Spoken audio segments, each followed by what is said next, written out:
All right, well, first of all, we're in your old locker room. What's it like to be back at Gonzaga, and what has this kind of program meant to you in your professional career now?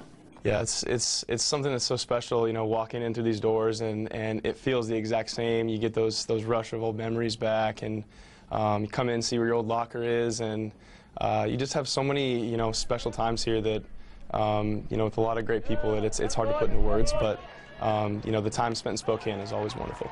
We know baseball is a business full of transactions, but what is it like to have so many guys that you became close with get traded in this postseason? For me, understanding that business process and knowing that the guy that got traded understands that process, it definitely helps a lot. But when you have a guy like James Paxton or Mike Zunino, what I'm really close with, and I value them as teammates, that's hard. And that's the first couple days, I know we were in shock, you know, and you know, not only to lose a teammate and a friend, but, you know, a couple of couples that we liked and got along with on the team, and that was really special to us. So they'll be missed, but, you know, there's new opportunities for more guys to come in too. And with that, the small core that you guys do have, what do you tell fans that are freaking out on, like you say, social media can be kind of poison, kind of toxic and crazy. Yeah. People go a little nuts, but it is a total change after this team hasn't made the postseason since 2001, and all these words. Like, what would you tell the fan base that's kind of imploding? Boy, that's a tough one. I would say that, if anything, we're going to have a group of guys that are young and exciting. I think we got a lot of guys that are hungry, and similar to last year, I think we're going to have a lot of guys in this rebuilding sort of era that are going to want to come in and prove that wrong. And regardless of, you know, what front office says, media says, fans say, we're out there to win. I can't speak for everyone, but I know that you know, we're going to have a core group of guys that are going to want to have fun and come in and win ball games, and we're not going to want to be out there losing. And your first full season as a Mariner and post Tommy John surgery, I think a lot of people were wondering if you were going to break into that starting rotation, let alone be a huge part of it. What were you motivated by this year? Yeah, so I think, you know, coming into that year, I really just, at the forefront of my mind, had it in mind to just prove people wrong and go out and really compete and do what I do, and also put in the work and earn it. And so I knew that I had some big shoes to fill with the trade. I know there's a lot of skepticism, and you try not to hear that noise, but at the end of the day, you just show up and try to work as hard as you can and not focus too much on results and just go to work. Yeah, I was going to ask if that noise coming into Seattle, the doubt that you hadn't had the chance to prove yourself yet from, you know, a little bit with the Cards, but then you had the Tommy John surgery. Did that noise get under your skin a little bit? Did it motivate you to work harder and, as you say, kind of earn it this year? I think it has before in the past. I think that's something that, as you've kind of grown in this career and understood the path, you know, you kind of start to narrow your focus a little bit more and hear what you need to hear. And for me, you know, the social media stuff is toxic. It can really kind of change your perspective a lot more than it should. So for me, I just tried to, you know, stay glued to what I was doing and stay rooted in my process and not worry too much about it. And with this season, one of the best starts in franchise history. Not really expected to be that way. Again, exceeded expectations. Yeah. How much excitement was in that clubhouse? What was the mood of the team as you guys were going on a crazy streak before that All-Star break? It was really infectious, I would say. I think we had a lot of energy. We had a lot of hopes.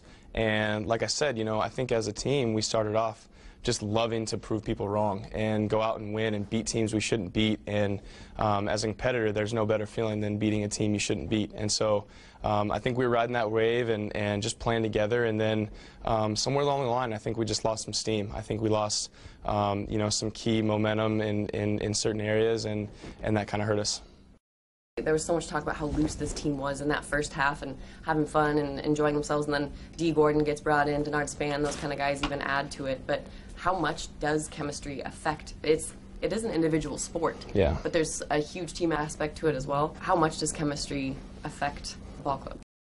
I would say more so than talent does. I think that obviously chemistry, you have to play well when you're on the field as well as on the court or wherever you're playing. I think that teams and coaches would rather have a team that plays well together than a couple talented players and then scattered from there. So, you know, I think that hopefully we can, you know, figure out what that niche is for us and find a groove that works for us. And it's different for everyone, and it's been different for every team that I've ever played on, and including teams that were here. What was the hardest thing for you overcoming that first full year of Tommy John and hearing people say, oh, do we need to limit his pitches? Do we need to limit his innings? All that stuff. What was the hardest part for you? I think, I had a friend who had Tommy John in college, actually, who told me, count the weeks as you're going through the surgery and the rehab, and, try not to get too rooted in, this is when I could be back pitching, this is when I'm throwing a ball. Count the weeks, and soon, you'll look back and there will be months behind you, and you just blinked. And so I think once I even got into throwing and getting into games, I just thought about, hey, what's the plan for this week? How am I going to bring, my best effort and into the exercises, into the throwing program that I can? And I think that's a thought process that stuck with me even after I was done with the rehab. I think pitching after that, the past year and a half that I have, I think I've just always thought about the next start and what can I do to get better from there. And during some of that success, take us inside the clubhouse. Is there something that kind of stands out, a fun or funny memory or funny teammate instance, kind of either with travel or something that stands out to you? Yeah, I think, I mean, this past year, we just had some characters. We had a pitching staff that really glued together. And so I think our starting rotation, too, we had a couple guys, Wade LeBlanc and James Paxton, R.I.P. He just, guys that just stuck together and were like-minded in the fact that they wanted to work hard, they loved to compete, and they loved to be around their teammates. And I think that that's what made it so easy to go out and compete every day, and I hope we can improve on that too. And you came from the St. Louis Cardinals organization, very different from the Seattle Mariners. Compare and contrast those two. I think the Cardinals are such a tradition-type team. They're such a winning tradition. They've won 11 World Series. Just the players that have come through there, a lot of Hall of Famers, and they boast that for sure. They love to have that a part of their environment. The Mariners, I feel like, are such a infant stage team in the sense that they're still looking to find our identity, and I think that that's what's most appealing to a player like me, a young guy. I want to help come in and help to create that culture and help to create a legacy here, and obviously to do it in a state where I played college ball and now I live in Seattle too. It's just that much more special to have that opportunity, I think. And before we get to kind of that new identity and how quickly things are changing, when you say you guys lost steam as a team in that second half of the season, is there anything else that can kind of stand out and you can look back on now that you've been out of season for about a month or 2 months? I think it was sort of a perfect storm type of thing. When you have a team like ours, I think we had some scattered injuries that hurt us at the wrong time. So we didn't have our best lineups in series where we needed them. And then you got a team like the Oakland A's who kind of came out of nowhere nipping on our heels. And once they put that pressure on us, I think we just sort of lost that momentum and that fire to compete and hold that spot. So, credit to the A's. They had a great season and they were full steam towards the end too. I think that was something that we can work on and learn from for this next year, is that teams towards the end are going to be battling neck and neck, and I think in order to charge forward, I think we maybe need to change some things around too. So postseason comes and that change came fast. Yeah. It has snowballed and gotten more and more so. Did you have any sort of clue that might happen? I don't know. I think, maybe after we had lost steam in the, second half of the season and it didn't turn out the way we had planned, we could sense that there was some sort of movement going to be made and maybe a culture change. But I had no idea what that entailed. And so I've been gripping my phone pretty tightly the past, month or so and following along with everything that's been going on. And, I just hope that, when we have our squad in spring, I hope we have a group that comes together and plays together, and that's all I can hope for as a player. And I think Jerry DiPoto was quoted saying when they were dealing Robinson Cano and Edwin Diaz with the Mets that he's only talking about 3 players if he's blown away by those deals, and it's you, Mitch Haniger, and Edwin Diaz. What does it feel like to have your GM say something like that about you? It's special. It's really special. I'm honored, and I just want to earn that. I want to earn that sort of that naming in that group. I don't know if I deserve to belong in that group, but I just want to earn that title and that respect, and that's something that I feel like I've been blessed with in my career, is that mentality of always trying to earn that and never been given anything. And so, coming into spring, I don't want to assume anything. I want to, make the team and go and pitch and win games. So I'll try to keep that at the forefront of my mind.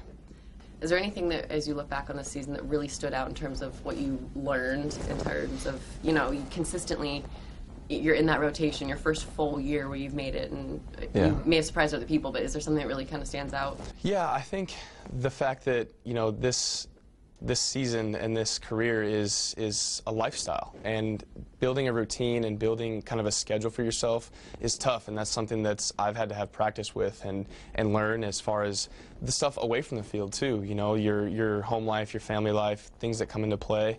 And so being able to put all that together and then focus every 5th day and go get guys out and win a ball game, that was challenging. And so I got a lot of good practice at it this year, and that's something that will only get better as time goes on. So a lot of lessons away from the field as well as on. And I guess kind of more of a specific question about one of the guys that is now gone, Mike Zunino. Probably a guy that was pretty instrumental in a successful season for you, very good at what he does behind the plate. What was it like losing him, and how do you kind of find your way now that he's gone? Sure. I think it was really tough to lose him because he's a guy that we're close in age, college catcher, you know, really strives to get to know his pitchers as people, not as just, you know, what do they throw and who are they. So really try to make that bond as a catcher, which was really important. And he was a workhorse, and you know, I think some people might have knocked on him for his hitting, but you know, something that I really admired about Mike was he never let that go into his defense. He always separated the two and never took frustration out onto the, you know, behind the plate. And so to have that and to be his age and his background was really rare, and something that I'll cherish from him for sure. Spokane questions. All right. How exciting is it to see your alum team ranked number 1 and kind of basketball-wise? Kind of killing the college basketball scene. Yeah, it's unbelievable. I was at home in Colorado over Thanksgiving for the Duke game, and so you know, my wife and I were just jumping up and down, screaming, rocking all our Zags gear, of course, and obviously just, you know, lighting up people on Twitter, just screaming the Zags. And this is our time, you know, this is our school, and we're proud of it. And I think, you know, this is a year. This is really exciting stuff. And what is something from Spokane? It can be food, it can be atmosphere, it can be a great memory that you have in Spokane that you miss in Seattle. Oh boy, I would say definitely the food. There's so many spots that, like we were talking, Steelhead, Calico Kitchen, just places like that just ring a bell and really kind of, you know, bring back so many memories of good times, and just kind of being that college kid with, you know, no worries, running around crazy. So it is definitely, I'll have to hit a couple spots while we're here.